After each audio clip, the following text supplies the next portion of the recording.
¿Qué tal, amigos de la ciencia de lo pedagógico?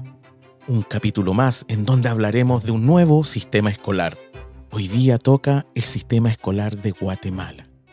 Veamos porque tenemos una gran invitada. Ya la van a conocer y sabrán quién es. Así que vamos con la intro.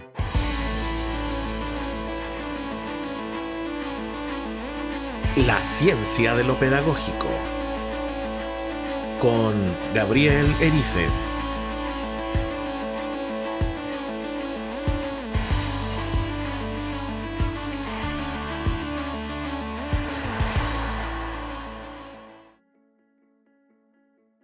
Hola, ¿qué tal nuevamente, amigos? Como lo dijimos en la introducción, tenemos una gran invitada que nos hablará de su sistema educativo, del sistema educativo de Guatemala. Betsy, ¿cómo estás? Hola Gabriel, muchísimo gusto. Me encuentro muy contenta de acompañarte en esta oportunidad. Genial. Oye, Betsy, comencemos con presentarte.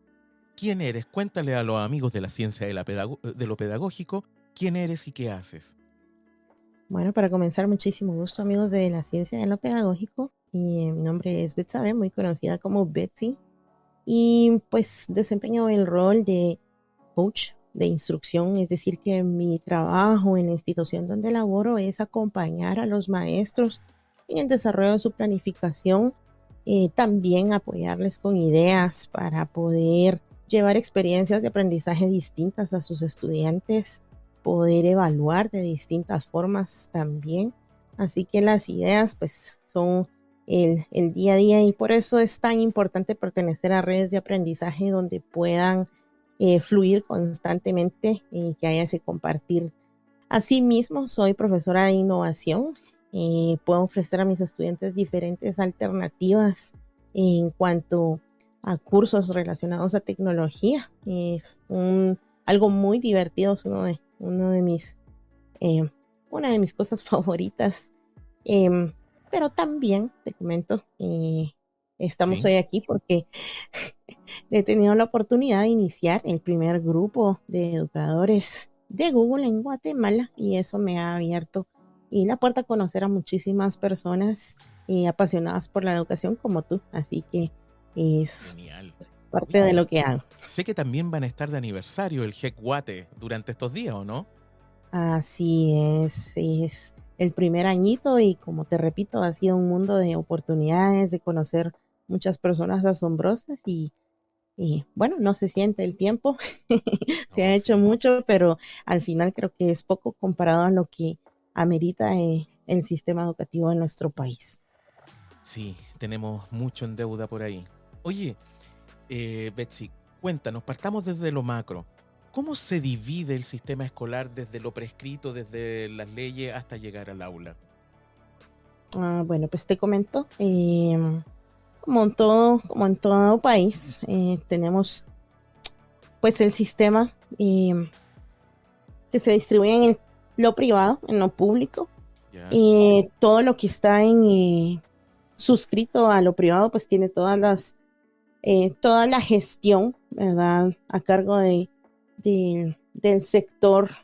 Tienen las ventajas, y por supuesto, eh, como tú comprenderás, creo que ellos se pueden manejar con un poquito más de libertad en lo que es el sistema Ya. público. La educación pública es ofrecida para todo lo que es preprimaria y primaria, y educación media. Bueno, te Ya. explico un poquito. Para nosotros, como varía bastante de país a país, todo lo que es preprimaria es el preescolar, comprendido por lo que es párvulos 1, 2 y 3.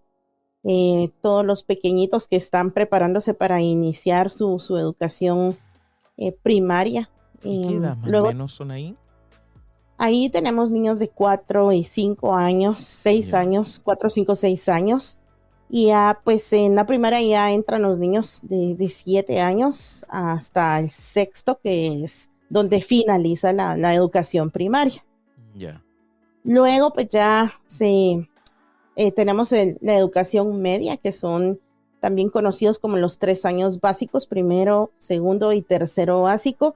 Y pues lamentablemente hasta allí termina lo que es la modalidad gratuita. y para lo que es el sector público. Mm, Enseguida, pues ya están algunas instituciones que sí lo ofrecen de forma gratuita, que es el nivel diversificado. Y esto es algo muy interesante porque también varía bastante de país a país. ya. En el nivel diversificado ya los estudiantes pueden optar a una titulación, o no sé cómo le llamarían en tu país, pero pueden optar a algún diploma que les acredite con alguna carrera técnica, alguna especialidad para poder insertarse en el ámbito laboral. Ya, y esto dura 2 años, ¿o no? Hay carreras, como se les llama, carreras de 2 años Ya. y de 3 años.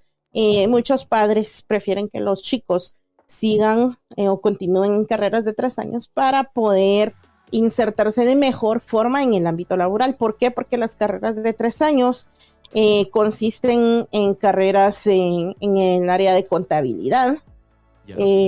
incluso el área de magisterio y ¿En el serio? área ¿En el magisterio? secretarial.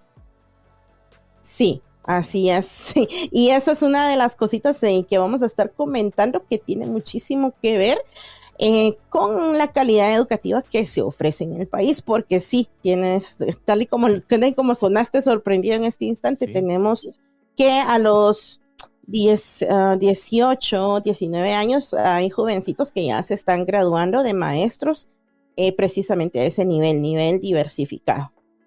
Guau, cuando cuando hablas de nivel diversificado, sería esta enseñanza técnico-profesional que se da Exacto. en la educación que sería la escuela todavía, ¿o no? Exactamente, todavía se comprende como parte de eso que ofrece la escuela. Así que los jóvenes aquí terminan toda su vida escolar entre 18 y 19 años, ya para prepararse a dar el salto a la universidad.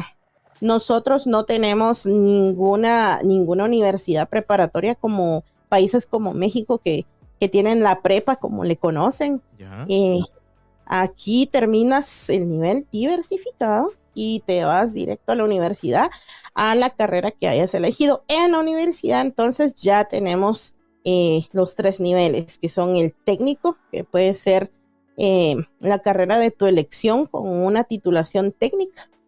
Si tú deseas convertirla en licenciatura, pues estudias 2 o 3 años más. O sea, es un promedio de 5 años para una licenciatura.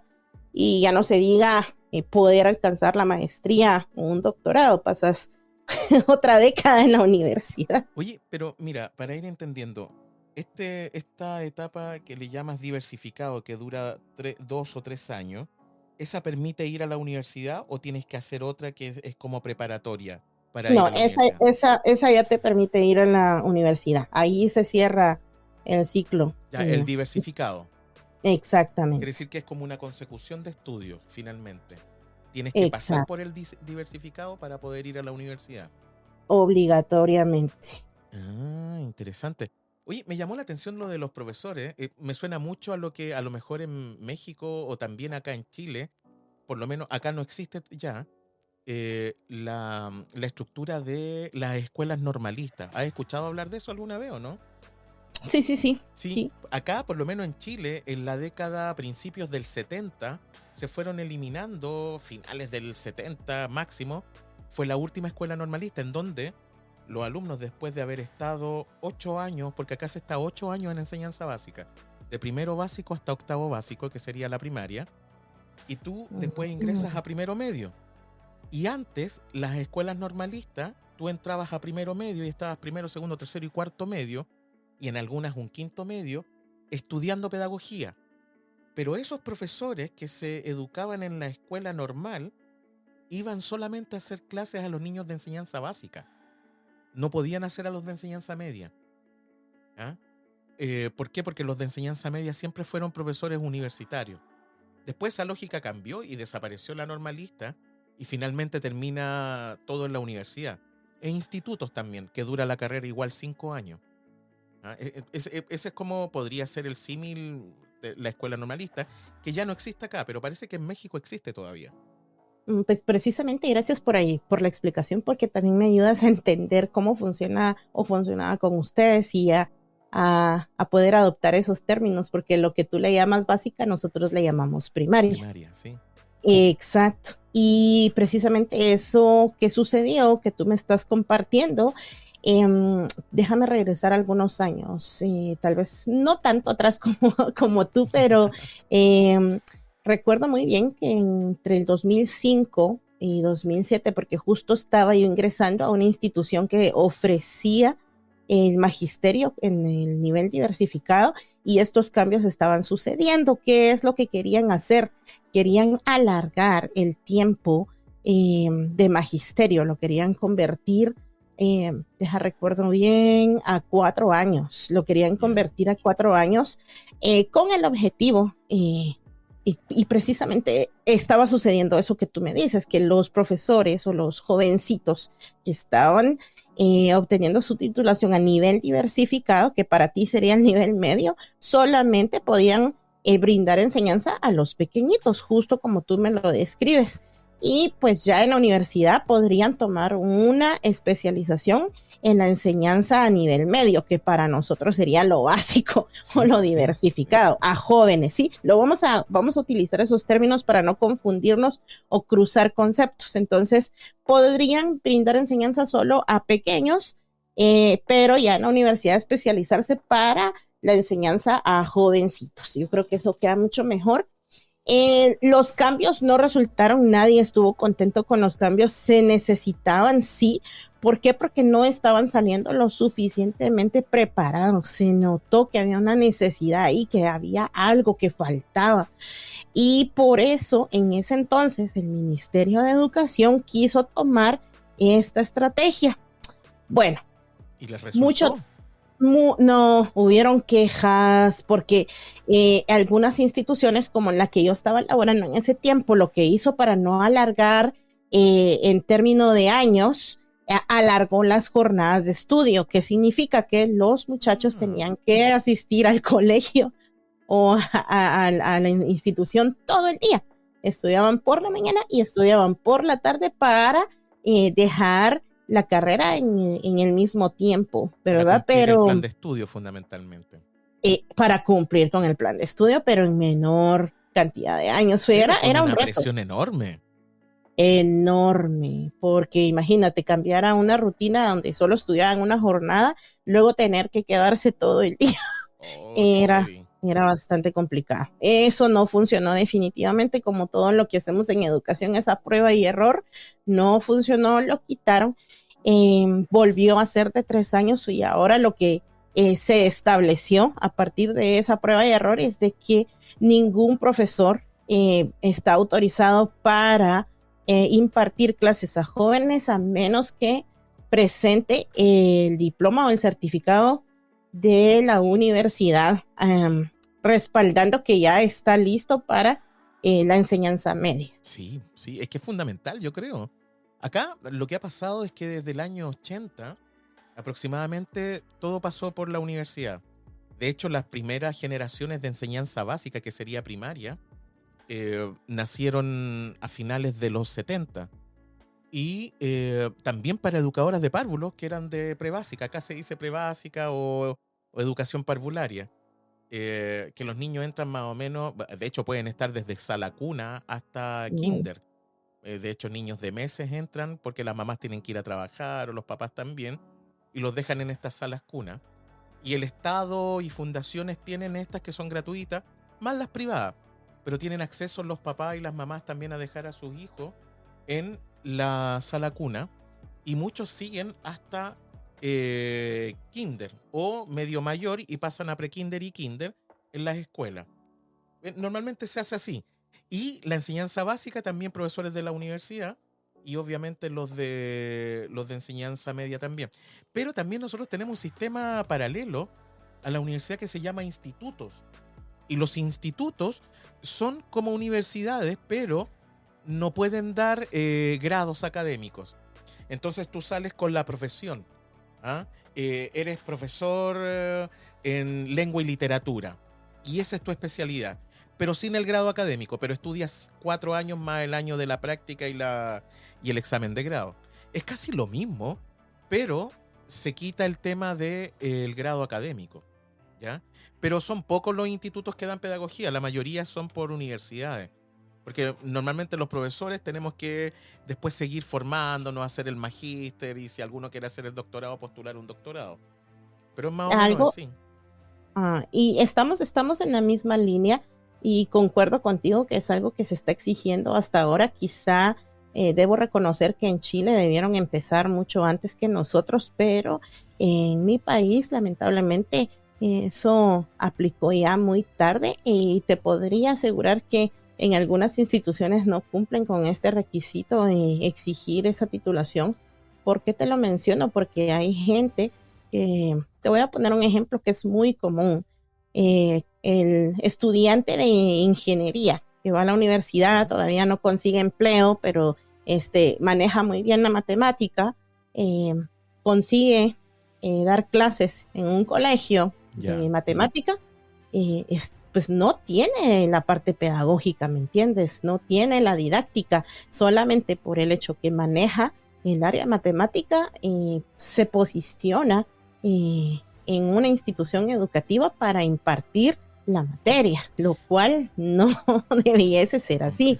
Acá sabes cuál es el problema que tuvimos acá en un momento y algo todavía se sigue manteniendo, es que habían asignaturas que no estaban estudiando los profesores, que no teníamos, por ejemplo, profesores de matemática, fue un tiempo muy escaso, tampoco teníamos profesores de física.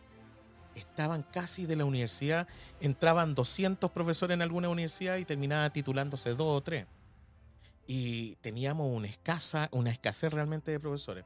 Entonces, ¿qué es lo que pasó? Se permitió también ¿cómo se llama? Profesionales de otra área entrar a la educación. Pero tenían que entrar, pero si llevaban más de un año, porque acá se pide autorización para que enseñen, no podían pasar del año. Si querían seguir enseñando, tenían que hacer una actualización pedagógica. Entonces tenían que ingresar de nuevo a la universidad y estudiar 2 años de pedagogía, ¿ya? Y mientras tanto estaban en el sistema. Pero era interesante porque, por ejemplo, en física tenías que contratar astrónomos o a... ¿cómo se llama? Tipos que son profesiones como bien comunes acá en Chile. ¿Cómo se llama la astronomía? Tú sabes que hay harta astronomía acá. Entonces habían astrónomos que también hacían clases, habían físicos que estudiaban física solamente, no pedagogía en física, que hacían clases, o ingenieros o físicos que hacían matemática. Pero se ha ido regularizando, acá en Chile se ha hecho una campaña en donde también se subió el porcentaje para postular a la universidad. Ya no son muy pocos puntos, sino que parece ser de 650 para arriba. Parece, no estoy muy seguro. Como un piso mínimo. Y también se les dan becas, sobre todo si vienes de sectores vulnerables. A los niños que quieren ser pedagogos se les da beca. Y ciertos puntajes también se les paga gratuitamente o estudian gratuitamente la carrera. Entonces han hecho todos esos incentivos, pero sí, habían asignaturas que teníamos nada. Entonces tuvimos que recurrir a eso por un tema de emergencia. No, pero definitivamente incentivos que abren oportunidades. Es interesante, Gabriel, porque también sucede aquí en Guatemala algo similar, no con el mismo sistema de crédito, sino con algo que le denominan profesionalización. Yeah. Es decir, entraste al mundo de la educación, te gustó, porque eso es algo bonito también, no lo voy a negar. Sí. De hecho, yo llegué al mundo de la educación de la misma forma, porque manejaba el idioma inglés por ser bilingüe. Comencé dando clases de inglés a pequeñitos del preescolar, ¿te imaginas las pulguitas? Okay.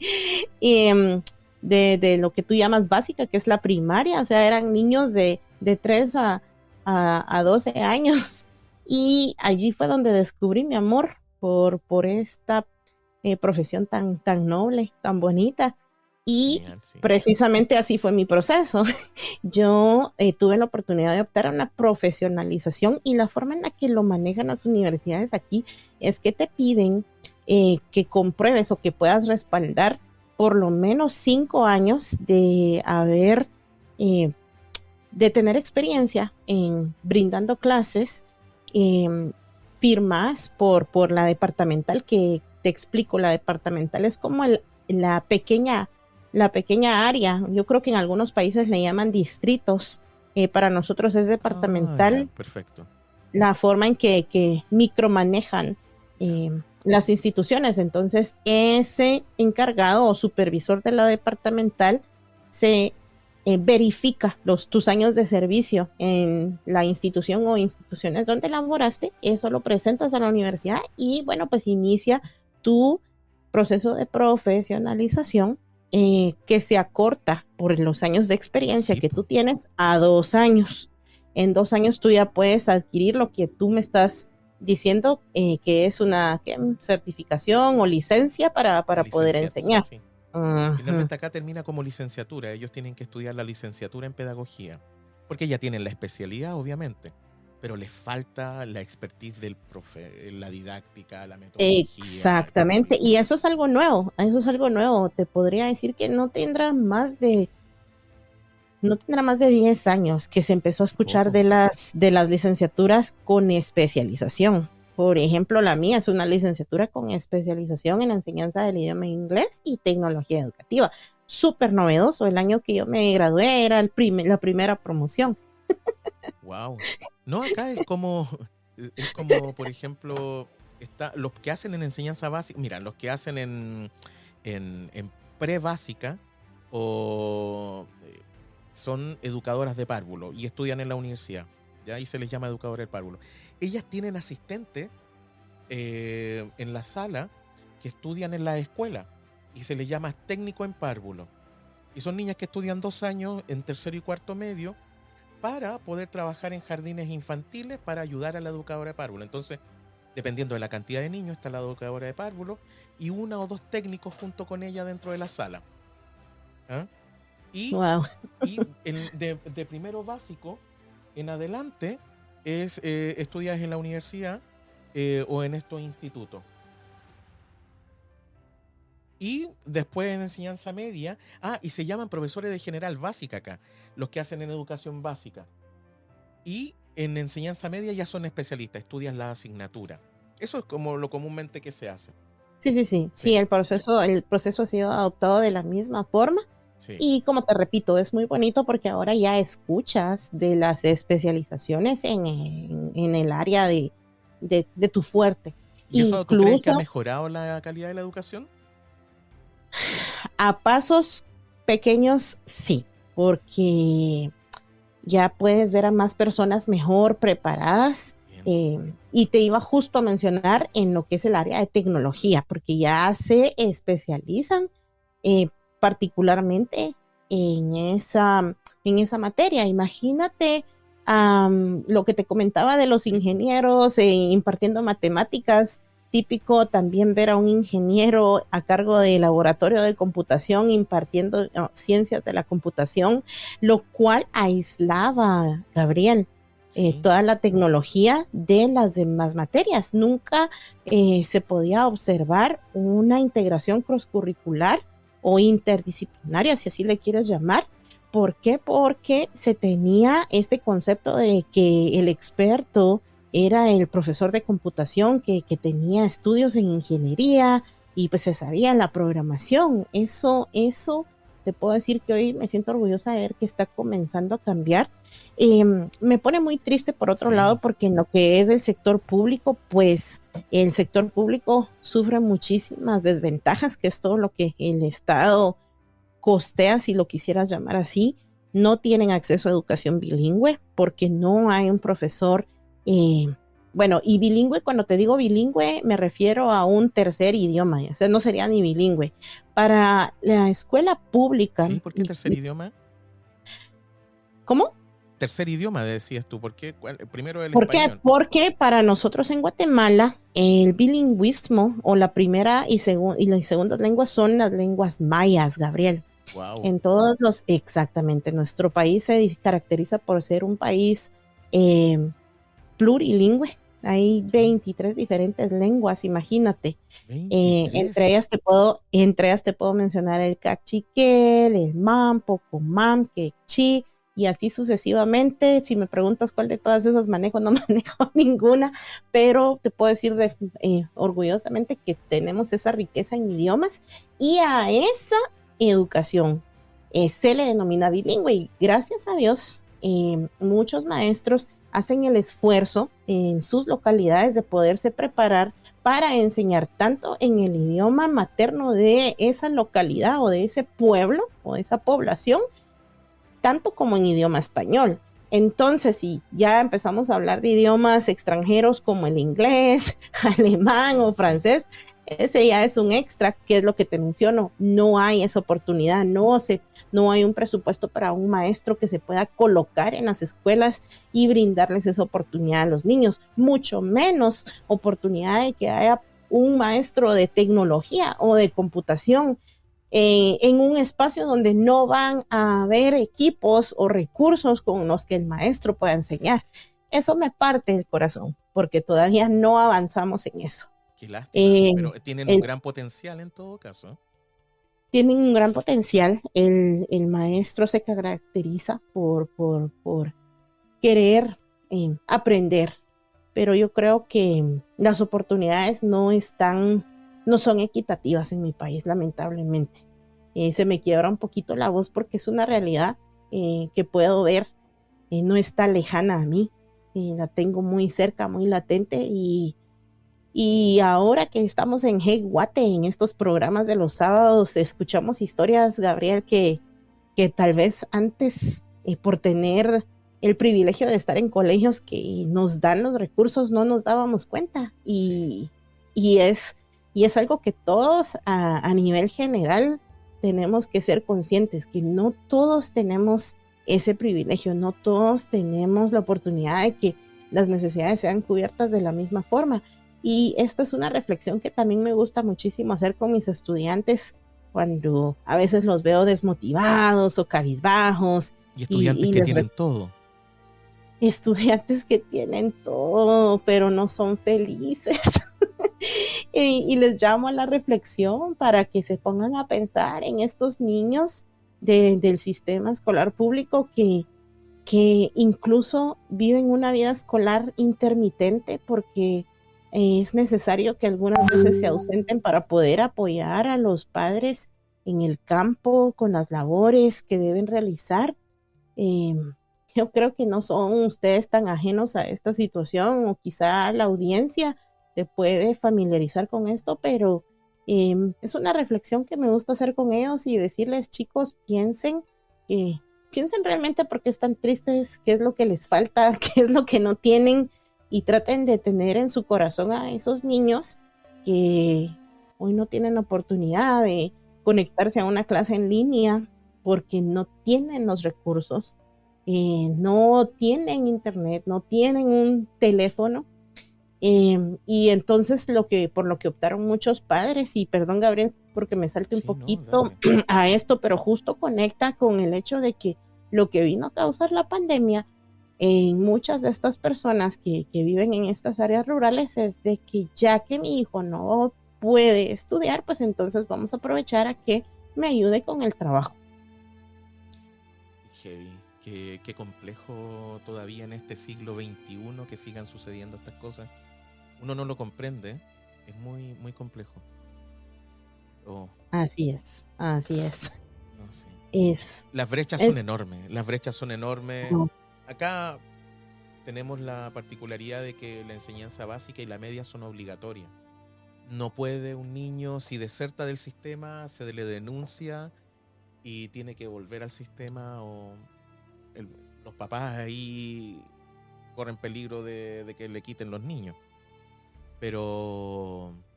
o que pasen como tutela a otro. Normalmente los papás vuelven a que sus hijos estudien, pero tienen que sí o sí obligados a estudiar. Tienen que estar dentro de la escuela. No pero pueden hacerlo.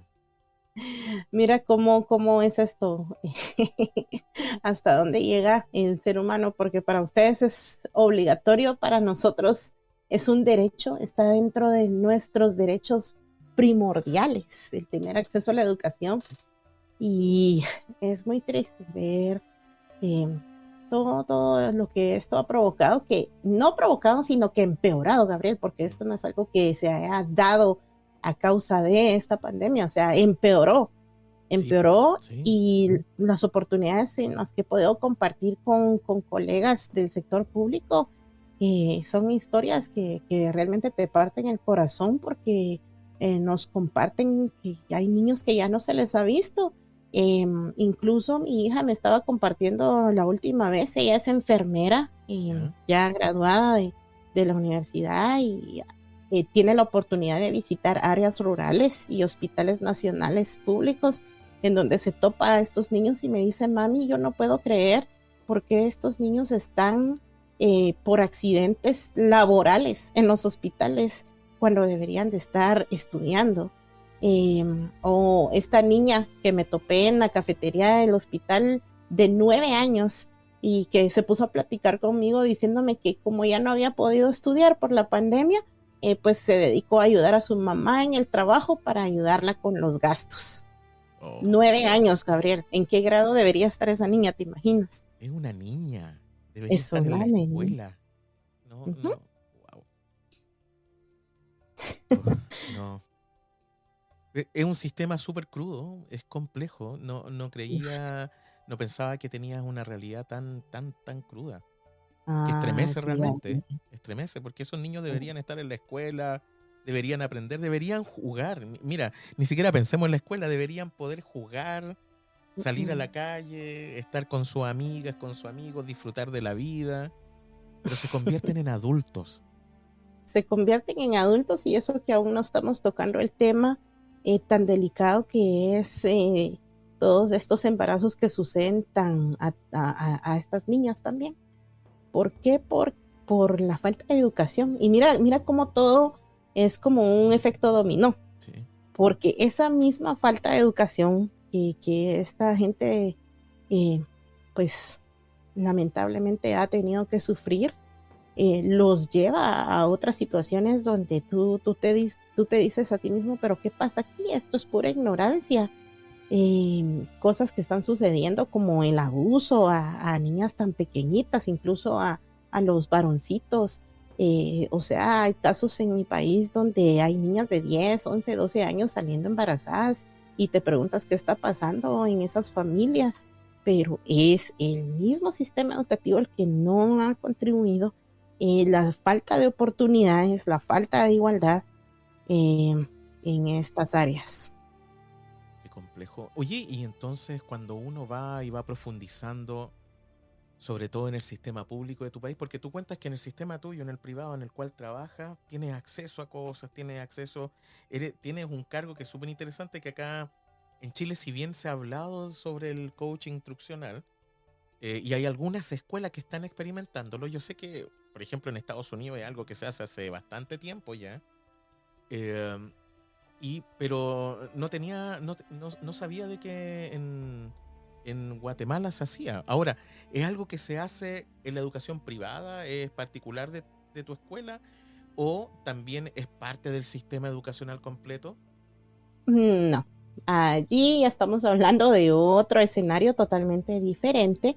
Y ¿Ya? te comento que también en el sector privado, pues desgraciadamente, como todo se divide en clases. Imagínate en la educación privada de mi país, en un sistema pirámide, ¿verdad? Donde sí existen los colegios privados que apenas se asemejan muchísimo al sector público. ¿Por qué? Porque lo que intentan es establecer un sistema en el que los padres puedan tener acceso bastante económico a una educación un poco mejor, ¿verdad? No te voy a decir que, o sea, todo comienza desde muy bajito. Todos los padres que pues se dan cuenta y desean brindarle mejores oportunidades a sus hijos, pues los sacan del sector público, los ingresan al sector privado con todo el esfuerzo del mundo, donde hay cuotas bastante accesibles, pero la institución como tal depende de ese presupuesto basado en esas cuotas y lo que cobran pues es lo que pueden ofrecer, ¿me entiendes? Wow. Entonces un sistema que es muy accesible a tu bolsillo no te va a ofrecer tantas cosas como tú te las esperas y créeme que aún así hay padres bastante exigentes en el sector privado. Sí. Poniendo un poquito de dinero, un poquito de chamba, como dicen nuestros amigos mexicanos, se creen que pueden exigir todo. Exacto, es lamentable y bueno, pues también de ahí deriva de que pues los colegios tratan de tener una planilla de maestros que también sea accesible. Así que, bueno, todo eso va de la mano. Los recursos también son limitados, las instalaciones pues también son de acorde a esa categoría, pero ya pertenecen al sistema privado. Hay colegios que pues así como te lo digo, imagínate esa pirámide, van subiendo de categoría, pues ya van ofreciendo más recursos, mejores instalaciones, docentes pues más preparados y por ende que demandan más en su planilla. Y pues los colegios de categoría más alta que ya pues están muy bien parados y son muy reconocidos en Guatemala. Pero te digo, ya son los colegios a los que no todos tenemos, porque yo me incluyo también ahí, tenemos acceso para poder tener a nuestros hijos ahí y ofrecerles mucho mejores oportunidades. Ahora, el colegio en el que yo trabajo sube todavía un poquito en el sentido que trabaja o se rige por el sistema americano. Este tipo de instituciones pues se colocan como colegios internacionales, ya que reciben estudiantes de diferentes nacionalidades. La enseñanza es principalmente en idioma inglés, es decir, las materias son impartidas en idioma inglés. Sí se respeta el currículum nacional base, ya que se imparten los cursos que demanda el ministerio y se les brinda a los estudiantes un diploma que respalda que han recibido todos esos cursos, pero también reciben el diploma del high school norteamericano. Quiere decir que es como la convalidación de estudios y es como si hubiese estado estudiando en Estados Unidos. Exactamente. Por lo tanto, es por eso que tienen que tener el mismo mini sistema dentro de la escuela. Exactamente, con eso ya te lo expliqué y te podría decir que hay un promedio de 10 colegios de esta categoría en mi país que están certificados y pues que ya se han ganado la confianza de la gente. Ya, interesante. Interesante dentro del mismo modelo, es como un modelo dentro del modelo finalmente. Pero no, sabes que también estaba pensando en lo que hablaba respecto de que nosotros los profesores no poder tener a nuestros hijos dentro de las escuelas de la elite porque no nos alcanza.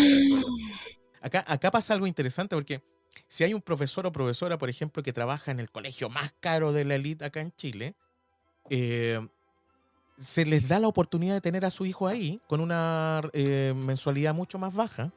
De hecho, hay becas en algunos casos hasta completas y los hijos de nuestros profesores que trabajan en esa escuela pueden acceder a tener a sus hijos y sus hijas ahí. Claro. Es interesante eso también. Aquí funciona eso también, te dan esas ofertas, pero cuando ya tienes 2 o 3, yo creo que ya igual las becas o medias becas ya resultan un poco apretadas dependiendo ahora, pues cómo está la economía familiar, ¿me entiendes? Acá el sueldo de un profesor de esos colegios es alto, es bastante alto. Un colegio de un profesor o profesora de colegios de la elite que se llama, o del barrio alto, de la gente rica. Realmente colegios que son caros, que te estoy hablando que la mensualidad, por lo menos acá en Chile, de esos colegios, en promedio son cerca de, pueden ser unos $800 mensuales, y en algunos llega hasta casi $1,000 mensuales. Eso es poco a lo mejor para otros sistemas, pero acá es harto. Estoy hablando de 500,000 pesos, 700,000 pesos mensuales, que al cabo de un año es una millonada. Pero el profesor ahí en esos sistemas gana bien.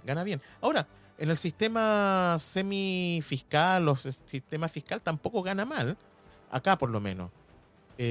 Pero también puede tenerlo en colegios pagados, y hay colegios particulares pagados que tienen una cuestión extraña. Por ejemplo, de los jesuitas, que son sacerdotes conocidos mundialmente, en sus colegios más caros, ellos te dan la posibilidad de que tú pagues una mensualidad según tu salario. Súper interesante. Pero y rescatando 2 puntos, si tú me permites, ¿sí? Rescatando 2 puntos, de hecho, sí, en nuestro país funciona exactamente igual. Me atrevería incluso a decir, y en base a lo que conozco, que sí hay colegios que tienen esas cuotas en dólares, claro, por supuesto, pero ¿sabes qué es el otro punto, Gabriel? ¿Cuál? Que en Guatemala todo lo que es docencia tienen un salario muy bajo. O sea, en general, aunque tú tengas la oportunidad de trabajar en un colegio de alta categoría, tu sueldo aún se queda corto por ser educador en mi país. Oh, qué mal, qué mal. Qué mal. Realmente eso no ayuda en nada, no ayuda en nada. Exacto, eso explica muchas cosas, ¿me entiendes? No, aquí Porque nosotros en la medida que vamos incluso envejeciendo y siendo parte del sistema ya casi abuelitos, va creciendo nuestro salario. Incluso es muy extraño porque si eres parte del sistema público, acá dependiendo del IPC anual, automáticamente tu sueldo va te subiendo sube. año a año. En algunos casos es poco, en otros es más, dependiendo del tipo de sueldo que tengas. Pero igual tu sueldo siempre va creciendo según el IPC. Ahora, si sale el IPC negativo, no te quitan el sueldo. Ajá, se mantiene. Y el anual, que digo. Y después, obviamente, acá hay algo que se llama carrera profesional docente o desarrollo profesional docente, en donde nosotros tenemos tramos y vamos avanzando y vamos dando pruebas. En el sistema privado ellos no lo tienen, pero sí tienen sistemas internos de gestión de calidad. Porque tienen que tenerlo, si no las Sí, personas no sí, los sí. pondrían ahí. Y con todo lo que me compartes coincidimos, estamos exactamente bajo las mismas circunstancias, a pesar de no tener la misma remuneración, ¿me entiendes? Ya. Porque también los profesores que trabajan para el Estado de Guatemala, es decir, el sector público, aquí le llamamos escalafón, tienen Ya. esa opción de ir aumentando su nivel, por decirte, si yo soy un profesor nuevito, pertenezco al escalafón A y mis años de experiencia a medida que se van añadiendo me ayudan a subir de escalafón, puedo subir a la B, C y así sucesivamente. Y sabes que esto es muy bueno, pero al mismo tiempo es una desventaja porque aquí es donde comenzamos a ver eh, que el profesor se empieza a quedar en su zona de confort y como ya trabajo para el Estado, ya tengo un contrato fijo, no me van a sacar de aquí aunque haya terremoto. Y mi Sí. sueldo ha ido incrementando de alguna medida, entonces el profesor ya no se preocupa por el desarrollo profesional a conciencia, ojo, a conciencia. Y vemos muchísimo el fenómeno de acumulación de diplomas, de participación a talleres, acumulación de certificaciones. Y es muy triste, e incluso acabo de estar platicando de esto con otro colega, que ya no realizan el desarrollo profesional docente por la mera necesidad de transformar e innovar su práctica, sino nada más por acumular un pedazo de cartón que tenga su nombre y el número de horas que participó en una capacitación. No, acá, sí, ¿sabes qué? Acá es súper complejo porque nosotros tenemos tramos como allá, pero son tramos profesionales, no son escalafones del sistema público, sino que son tramos. Y son tramos que tú avanzas y según tu avance va creciendo tu sueldo. Entonces, ¿qué es lo que sucede? Por ejemplo, siempre el profesor está en el tramo inicial. Porque ahora, y eso salió una ley hace poco y ya se implementó hace 2 o 3 años, cuando tú sales de pedagogía tienes que dar una prueba que amerite que todo lo que estudiaste en pedagogía te permite entrar al sistema a hacer clases. Y esa prueba se Sí, llama Inicia. Acá, ¿qué otra profesión da esa prueba? Que se llama UNACOM, parece, son los médicos. Si un médico acá sale mal en esa prueba, no puede trabajar en la medicina. no Y puede acá hoy en ejercer. día los profesores tampoco, si no dan la prueba inicia, no pueden trabajar en educación. Y es una prueba de conocimientos muy alta. Entonces, ellos dan esa prueba y después entran al sistema y tienen que hacer la evaluación docente. Y ojo, la evaluación docente dura un año completo, en donde el profesor tiene que planificar a partir del modelo de la evaluación docente, que las escuelas tienen que ir también copiando. Les van a grabar clases. Eh, Ellos se van en donde le graban la clase al profesor y hay alguien que después va a ver eso y va con una rúbrica, una escala, va a ir viendo si hace todo lo que debe hacer el profesor dentro de la clase. Y el profesor tiene que generar texto ¿cómo se llama esta cosa? De reflexión pedagógica. ¿Ah? Wow. Escogen una unidad y todo eso. Entonces, y eso, cuando se termina la evaluación docente, eso es una cosa. Pero al año siguiente tienes que dar una prueba, o en el verano, no estoy muy seguro, tienes que dar una prueba de conocimientos específicos de tu asignatura. Y las dos cosas son obligatorias. Si al profesor no le va bien y sale insuficiente, que es lo más malo, él tiene un año para volver a prepararse y el Estado le tiene que brindar esa capacitación para que él mejore su práctica. Wow. Solo si el profesor llega a avanzado, experto 1, experto 2, puede dejar de evaluarse. Pero cuando estás en experto 1, experto 2, tienes que pasar a ser parte de algo que se llama red de maestros, en donde ellos pasan a ser mentores de los más jóvenes. No sé, súper interesante el sistema como ciclo. ¿Ah? Y hay profes muy, muy buenos y siguen en el sistema. Y eso es lo bueno, siguen porque tienen que mantenerlo, porque una de las cosas que acá no se deja hacer, sea particular, sea fiscal o semifiscal acá, es que los directivos estamos constantemente visitando aulas, estamos haciendo caminatas pedagógicas, por lo tanto, siempre estamos evaluando el quehacer docente para la mejora, no para ver si sigue o no sigue y al final de año lo sacamos, no. La clave es estar centrado en la mejora escolar. Si el profesor no lo está haciendo bien, hay que darle las herramientas para que mejore y él pueda sacar adelante los aprendizajes de los niños, porque ese es el centro. Es más o menos eso es lo que hacemos. Me encanta lo que me compartes, ¿sabes? Y Ahora, me llega al corazón. acostado, Ajá. no es un camino fácil. Exacto, porque, ¿sabes? Yo sé que estoy básicamente haciendo una crítica muy fuerte al sistema en mi país y creo que alguno que escuche dirá, bueno, pero solo estás señalando lo malo. Debo confesarte que con un sistema como el que tú me describes, se respaldaría los esfuerzos que realiza mucha gente buena en el sistema, que realmente desea ver un cambio, pero quizá por tanta burocracia que nunca falta, es muy complicado poder hacer este tipo de cambios. Nosotros hemos visto pasar ministro tras ministro con ideas y tratando de hacer cambios, pero todo cambio es complicado, especialmente cuando ya se ha creado en la mente de los profesores este paradigma que es tan difícil de sacar, ¿me entiendes? Se Sí, acostumbran a una modalidad. las creencias de los docentes. Exacto. ¿No? Y de los directivos. Por ejemplo, nosotros acá los directivos, si bien se está planeando una carrera directiva, llevamos hace muchos años, nosotros también, aparte del marco para la buena enseñanza, tenemos marco para la buena dirección. ¿Ah? Wow. Entonces tenemos que también enmarcarnos en ese bloque, y los directivos hemos tenido que aprender, porque no es fácil tampoco serlo.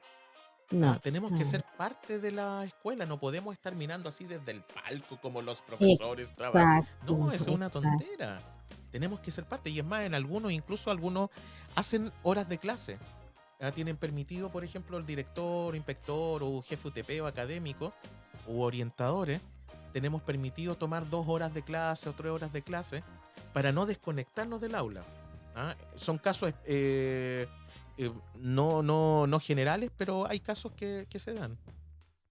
No, y es algo tan importante para toda esta gente que está en puestos de liderazgo, que es convertirse ellos también en modelos. Para darte un ejemplo, al menos en mi institución sí tenemos el director del Departamento de Enseñanza y Aprendizaje, y es una persona que viene del campo de batalla, conoce las prácticas y tiene la capacidad de interactuar con el maestro de una forma que le comprende, que entiende, que empatiza, y de esa misma forma puede brindarle las herramientas necesarias dependiendo de las circunstancias en las que se encuentre, pero como tú me lo estás indicando, no es una práctica común, no es una práctica fácil. No te voy a decir que estamos perdidos totalmente, porque sí, como te repito, hay gente que está haciendo los esfuerzos, hay universidades que ya están alertas a esta necesidad y están ofreciendo opciones para poderlas cubrir, porque sí tenemos licenciaturas en administración educativa donde se enfatiza muchísimo en esta necesidad, pero como todo esfuerzo, tú mismo lo dijiste, se ve cortado, Sí, te podría decir que estamos en pañales. ¿Por qué? Porque hay más cosas que se vienen en contra que a favor. sí. Entonces, como te repito, todos estos cambios son complicados. Otro cambio que ha sido muy, muy complicado, y ese es algo que estamos viviendo, incluso en mi institución, el modelo de evaluación en sistema numérico, que Ya. tienen esta mentalidad que un número determina Una la competencia capacidad, una finalmente. competencia, exactamente. Ay, Gabriel, tú no tienes idea. Yo creo que este es tema para otro podcast. No, sí, la evaluación es un temazo, es un temazo.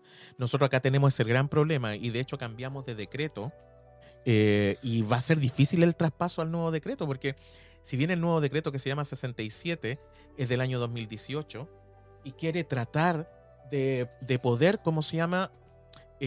Cambiar lo numérico a lo formativo y lo de proceso Ujú, ujú, para mejorar. ujú. Entonces, ¿qué es lo interesante de eso? Que estamos acostumbrados al número y la competencia. Y el que estuvo primer lugar, segundo lugar, tercer lugar. Y hay que cambiar eso. Es Y, complejo. y es que sabes qué es lo que lo vuelve más complejo, nuestra cultura. Sí, Nuestra cultura no está lista para esto, a pesar de que algunos de nosotros ya hemos tenido la experiencia, hemos tenido la oportunidad de salir y vivir el sistema de una forma diferente, en donde la evaluación, como tú lo dices, te forma como persona, eh, sí, y no te define con un número. En nuestra cultura esto es muy difícil. ¿Por qué? sí. Porque a lo que a ti te interesa ver como padre en nuestra cultura es cuánto pasaste o no pasaste. Sí, po. Por ejemplo, a mí ahí hay una cuestión súper extraña que me sucedió cuando yo estudié en enseñanza básica o primaria que llaman ustedes. Paralelamente, el decreto que había de evaluación permitía que algunas escuelas eligieran por Con ejemplo, cuánto pasaban. o tiene calificación numérica o tiene conceptual. Y Oh, resulta que el colegio donde yo iba optó por conceptual. Entonces toda mi enseñanza básica fue con conceptos, nunca fue con números. Y eso generó que mi mirada de la evaluación fuera distinta. Es impresionante, ¿eh? Pero yo siempre lo he comentado como precisamente. experiencia con mis compañeros de trabajo, que cuando llegué a la enseñanza media, que pasé a otro colegio, era como, ya me saqué un 7, me saqué un 1, me saqué, no tenía la preocupación y ver como algo positivo o negativo en la evaluación, sino que verla como un proceso. Es súper Fíjate, interesante. súper interesante, Gabriel, pero más que interesante es una realidad, porque Sí, has apuntado algo que a mí me gusta señalar cuando estamos intentando abordar este tema de evaluación formativa, que nosotros como profesores fuimos formados de cierta forma que quedó grabada en nuestro sistema, y que creemos en ese sistema porque fue el sistema que nos sí, ofrecieron, sí, y esa forma tradicional, si le quieres llamar así, es la que le ofrecemos a nuestros estudiantes, y por eso estamos acostumbrados a esto. Esto le sucede a los padres de familia, sí, y todo esto, la cultura, la forma en que tú creciste y fuiste educado, contribuyen a que esto no avance, sí. a que estemos estancados. Entonces hablamos de procesos educativos innovadores, pero queremos seguir evaluando de forma tradicional. Al Algo papá o a muy la mamá no le contradictorio. interesa si el niño aprendió, le interesa si se sacó, no sé, por acá la nota máxima es un 7. Le interesa si se sacó un 7 o no, po. ¿Ah? Pero da lo mismo, se sacó el Cierto, 7. cierto. Wow, mi hijo, mi hija. Pero su No, aprendizaje. y ves que aquí donde me estás escuchando lo hacemos de forma automática, Gabriel, porque vienen las boletas de mis hijos y lo primero que les pregunto, ¿cómo te fue? ¿Cuántos cienes trajiste? Porque aquí la nota máxima es 100. Qué increíble. Entonces tenemos que cambiar nuestra forma de pensar, y me incluyo. Yo creo que es lo que te decía, todo paradigma hay que cortarlo, irlo moldeando, porque es difícil hacer este cambio, es difícil. Sí, es súper difícil. Oye, Betsy, hemos conversado largo y tendido. Realmente Mira que ni he sentido el tiempo. sí, ha sido una gran experiencia. súper interesante y también te soy súper sincero, me conmovió. Me conmovió Bueno, ciertas cosas. y te voy a pedir, eso es una petición especial, algo que te voy a suplicar, porque hay algo que no te comenté y si lo otro te conmovió, eso Sí. te va a entristecer más. Cuando estábamos hablando acerca de todas estas complicaciones, recordé el nombre de una colega muy ilustre aquí en mi país, muy conocida. Su nombre es Ethel Marina Batres Moreno, es autora también de libros, pero todo en el área de música. ¿Y por qué lo traigo a colación? Porque es otra de las cosas que ha afectado muchísimo al sistema educativo, que es que han retirado la música de la educación. No sé cómo está en tu país, si todavía ¿Qué? ofrecen música, ajá, así como lo escuchas. Y Ethel se ha dedicado por varios años, creo que ya lleva aproximadamente 15 años en la lucha de que la educación musical pueda volver a las aulas. Eh, es necesaria. Los colegios privados pues tienen, como tienen un poco más de control en lo que ofrecen cuanta cosa se les ocurre, eh, pues tienen un poquito más de opciones, pero eh, para quienes escuchen esto y puedan apoyar este movimiento, necesitamos que la música vuelva a las aulas. Es, es fundamental, como la educación física. Creo que hemos notado que nuestros niños tienen múltiples inteligencias y múltiples necesidades, así que, bueno, pues quiero cerrar con esto para pintarte un cuadro completo Wow. de cómo se encuentra nuestro sistema, pero también finalizar con un mensaje positivo en el que te puedo decir que habemos muchísimos que creemos en el cambio, creemos en la innovación, creemos en el desarrollo profesional constante y somos este grupo de gente que hacemos presencia y nos reunimos con similares, ¿entiendes? Para poder unir esas fuerzas y aunque las unamos, sigue el sentimiento de que nos quedamos cortos, que todavía nos falta mucho por hacer, pero si vives en Guatemala, sabes de esta situación, no seas del montón, te motivo a que construyas un desarrollo profesional sólido, a que renueves tu práctica docente y en medio de la falta de recursos, la creatividad y la imaginación del maestro no tienen límites. Así que hay muchísimo que podemos hacer y se ha notado esos esfuerzos de poquito en poquito, van a poder conseguir que Guatemala pueda vivir un sistema educativo diferente. Así que Gabriel, muchísimas gracias por esta invitación y esta oportunidad. Oh, es la colaboración, el amor por la educación. Realmente te felicito, Betsy. El esfuerzo es grande. Yo veo tu participación, tu liderazgo en Jecuate, que cuando nos estén escuchando, queridas y querido amigo, ya van a haber pasado por lo menos 2 semanas de que ha cumplido un año Jecuate. Y ese año, cuando uno ve, por ejemplo, las transmisiones de los días sábados, en la tarde, que acá en Chile se escucha, uno las puede ver en YouTube, pero más o menos a eso de las 10 de la noche, uno ve un gran esfuerzo, un gran trabajo colaborativo, hermoso, realmente. Y el aporte que hacen es genial, es genial. Algo que a lo mejor una capacitación en una universidad o una empresa que te capacite sería carísimo, Mm, mucho dinero. Y la GEC están dando la oportunidad, estos grupos de educadores de Google están dando la oportunidad para que los maestros, profesores y profesoras y maestras aprendamos gratis. Es así un es. compartir del conocimiento y de acciones y de metodología y de herramientas digitales y no digitales que es enorme. Entonces también, ¿cómo se llama? Yo veo el trabajo que hace Betsy con su grupo de maestras y maestros en el GEC y realmente es un voluntariado hermoso. Y Gracias, Gabriel. sí, yo te felicito, Betsy, porque realmente es una gran oportunidad, pero es con amor. Y uno Mm, nota cuando las cosas están con el amor. Así es. No, la audiencia no lo está viendo, pero sí me hiciste estremecer y realmente es como queremos dar nuestro granito de arena para nuestros queridos colegas. Sabemos que más de algo se llevan a través de esas experiencias. Sí. Y bueno, pues ahí están todas las redes de aprendizaje. Google no representamos una marca, siempre me gusta decirlo. No significa que tengas que usar los productos de Google o para comprarlos, no vendemos nada.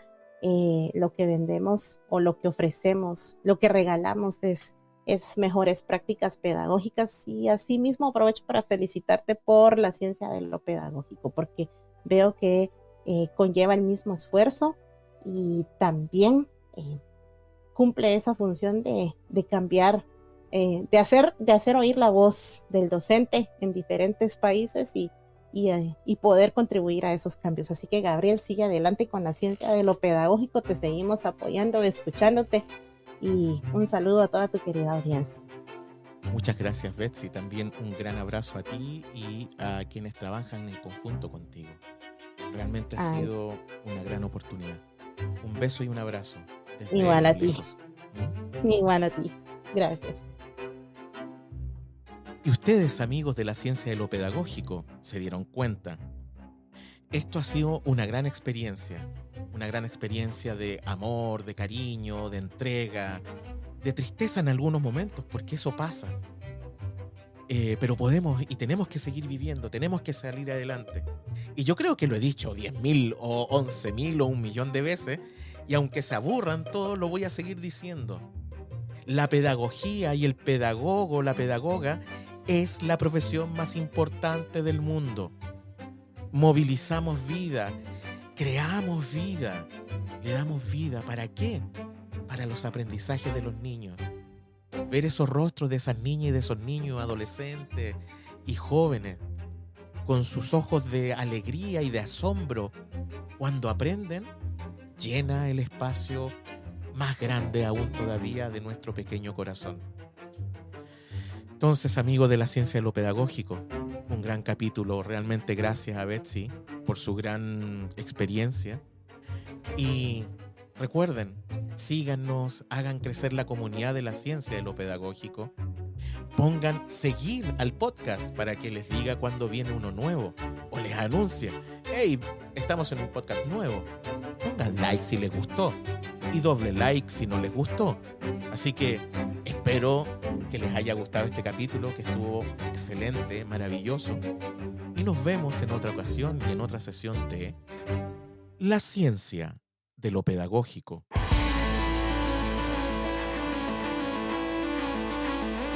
La ciencia de lo pedagógico con Gabriel Erices.